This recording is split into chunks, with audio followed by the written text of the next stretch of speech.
Welcome to my Hindi पाठशाला। और कैसे हैं आप सब? आई होप सब अच्छे हैं। तो चलिए स्टार्ट करते हैं। आज मैं आपको पढ़ाने वाली हूँ सूर्यकांत त्रिपाठी निराला जी के जो लेसन 7 है उसके क्वेश्चन आंसर, क्योंकि इनका जीवन परिचय और व्याख्या मैंने करा दी है। तो प्रश्न नंबर 1 देखते हैं, है ना। अस्थिर सुख पर दुख की छाया, पंक्ति में दुख की छाया किसे कहा गया है और क्यों?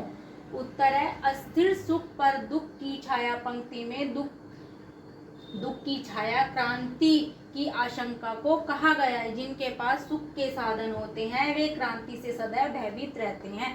जिन पर कुछ नहीं है उन्हें उनसे क्रांति कुछ नहीं छीन सकती। इसीलिए सुविधाओं से संपन्न लोगों को सुख अस्थिर होता है, यानी कि उनका सुख जो होता है अस्थिर होता है, कुछ देर के लिए होता है। उन्हें डर रहता है कोई आंधी तूफान ना आ जाए और हमें लॉस ना हो जाए, और क्रांति की संभावना उन्हें सदैव भयभीत करती है। इसी कारण से दुख की छाया कहते हैं। अब प्रश्न 2 देखते हैं। अश्निपात से शापित उन्नत शतवीर पंक्ति में किस ओर संकेत किया गया है? उत्तर इस पंक्ति में क्रांति विरोधी गर्वीले वीरों की ओर संकेत किया गया है, जो क्रांतिकारियों के वज्रपात से घायल होकर शत विशत हो जाते हैं। ऐशनीपात से जहां पर्वत की चोटियां शत विशत हो जाती हैं, वहीं क्रांतिकारियों के प्रहार से बड़े बड़े वीर पूंजीपति धराशायी हो जाते हैं।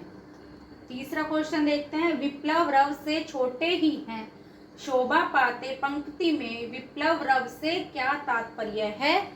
छोटे ही हैं, शोभा पाते, ऐसा क्यों कहा गया है?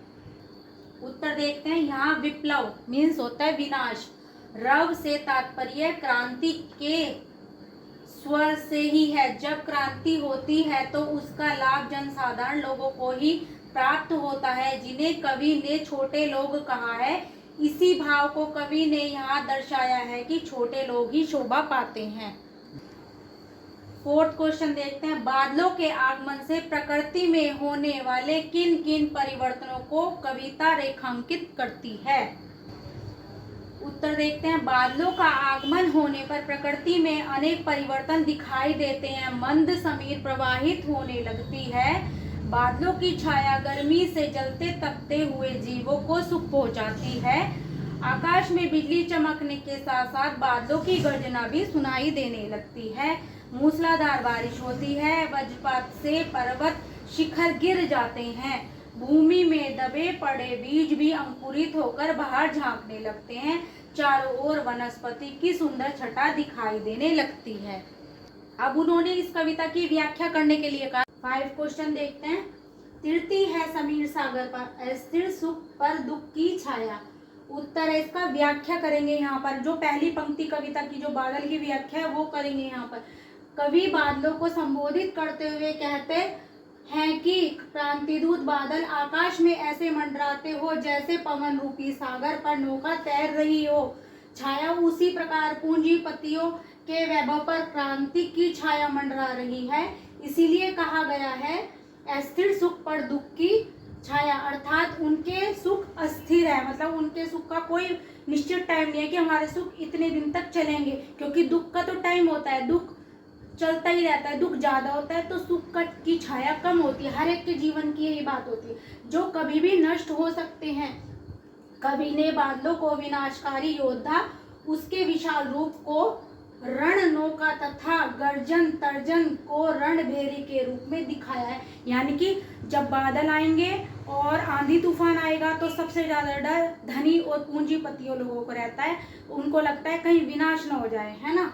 कवि कहता है कि बादल तेरी भारी भरकम गर्जना से धरती के गर्भ में सोए हुए अंकुर बीज भी सजग हो जाते हैं, अर्थात कमजोर व निष्क्रिय व्यक्ति भी शोषण के विरुद्ध तैयार हो जाते हैं। जो 5 प्रश्न है उसका सेकंड उत्तर देखते हैं। पहला वाला तो हमने कर लिया है ना।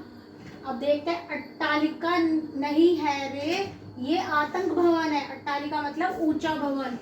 व्याख्या देखते हैं इसकी सेकंड वाली व्याख्या है। कवि कहता है कि ये ऊंचे ऊंचे भवन नहीं है, वास्तव में ये ऊंचे एवं महान नहीं है, यह तो भय और त्रास के निवास हैं। इनमें रहने वाले लोग सदा ही भयभीत रहते हैं। जल की विनाश लीला तो सदैव पंक में होती है, पंक मतलब कीचड़ में होती है, वहीं बाढ़ और विनाश का दृश्य उपस्थित होता है। आशय यह है कि छोटे लोग ही आनंद उठाते हैं, समृद्ध लोग तो भय से ग्रसित रहते हैं, मतलब डरे हुए रहते हैं, और सुख समृद्धि में पले हुए बच्चे सदैव डरे हुए रहते हैं। जबकि निम्न वर्ग के लोगों में बादल को देखकर खुशी की लहर दौड़ पड़ती है, इसीलिए क्रांति घटित होने पर भी वे सदैव आनंद प्राप्त करते हैं। प्रश्न 6 देखते हैं। पूरी कविता में प्रकृति का मानवीकरण किया गया है, आपको प्रकृति का कौन सा मानवीकरण रूप पसंद आया है और क्यों? उत्तर देखते हैं। काव्य में प्रकृति को मानव के रूप में चित्रित करना ही मानवीकरण कहलाता है। नंबर 1, मतलब जब बादल आता है तो आपको कौन सा रूप अच्छा लगता है, ऐसा कभी पूछ रहा। हमें प्रकृति का कोमल रूप पसंद आता है। नंबर 2, जिसमें आशाएं व हर्षोल्लास होता है, मतलब जब हम बादल आता है, बारिश होती है तो कुछ लोगों को नहाना पसंद होता है, तो वैसे ही पौधों का नया जीवन है क्योंकि बीज अंकुरित होते हैं। बादल को गरीबों का जीवनदाता माना है क्योंकि जब बादल आएगा और खूब बरसेगा तभी तो फसल अच्छी होगी और किसान खुश होगा। प्रश्न नंबर 7 देखते हैं। कविता में रूपक अलंकार कहाँ कहाँ पर प्रयोग हुआ है, संबंधित वाक्यांशों को छांटकर लिखिए। उत्तर देखते हैं। कवि निराला जी द्वारा लिखी गई बादल राग नामक संपूर्ण कविता एक रूपक ही है। यहाँ पर बादलों को क्रांतिकारी का नाम दिया गया है या उन्हें रूप दिया गया है ना।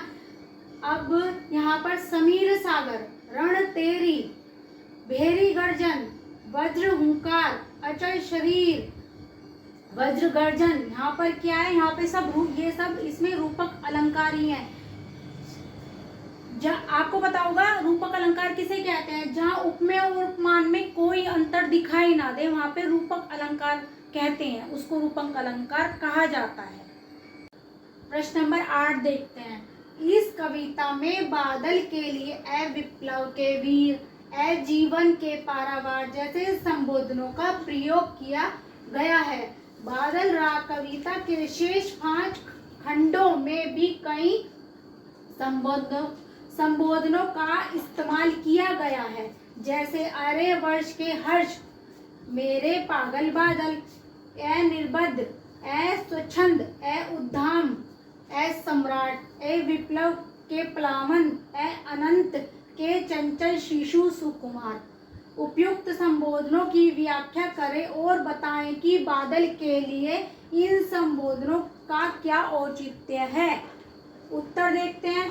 कवि इन संबोधनों द्वारा कविता की सार्थकता को बढ़ाना चाहते हैं। बादलों की लिए संबोधित व्याख्या इस प्रकार है। नंबर 1, अरे वर्ष के हर्ष, खुशी का प्रतीक, हर्ष मतलब खुशी। अब दूसरा है इसका मेरे पागल बादल, मद मस्ती का प्रतीक। ए निर्बद्ध, बंधनहीन मतलब कोई उसे बांध ही नहीं सकता।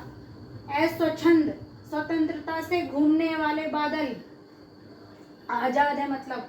ए सम्राट, सर्वशक्तिशाली राजा, मतलब वो सर्वशक्ति राजा हैं, वो कहीं भी आ जा सकते हैं।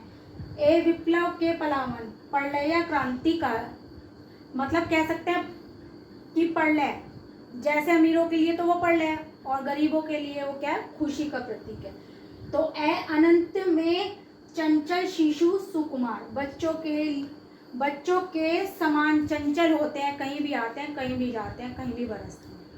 9 देखते हैं। कवि बादलों को किस रूप में देखता है? कालिदास ने मेघदूत काव्य में मेघों को दूत के रूप में देखा है, यानी कि कालिदास जी होते हैं, उन्होंने बादलों को दूत के रूप में देखा था। आप अपना कोई काल्पनिक बिंब दीजिए। उत्तर, कवि बादलों को क्रांति के रूप में देखता है और मैं बादलों को मसीहा के रूप में देखता हूँ। किसान ऐसा कह रहा है कि मैं बादलों को मसीहा के रूप में देखता हूँ और कवि देखता है क्रांति के रूप में। अब 10वां प्रश्न देखते हैं। कविता को प्रभावी बनाने के लिए कवि विशेषणों का सायास प्रयोग करता है, जैसे अस्थिर दुख सुख के साथ अस्थिर विशेषण के प्रयोग ने सुख के अर्थ में विशेष प्रभाव पैदा कर दिया है, ऐसे अन्य विशेषणों की कवि में छांटकर लिखें और बताएं कि ऐसे शब्द पदों के प्रयोग से कविता के अर्थ में क्या विशेष प्रभाव पैदा हुआ है। उत्तर देखते हैं इसका। अस्थिर सुख मतलब इसका कहने का तात्पर्य है कि सुख कुछ क्षण के लिए आता है।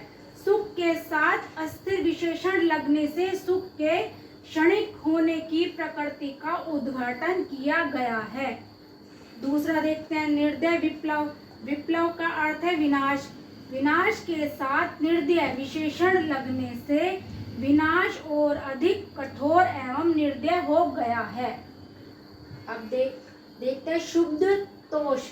संतोष के साथ शुद्ध विशेषण लगने से संतोष करने की व्यवस्था को स्पष्ट किया गया है। सुप्त अंकुर। अंकुर के साथ सुप्त सोया हुआ, सुप्त मतलब विशेषण लगने से व्यक्ति के सजग न होने की स्थिति को व्यक्त किया गया है।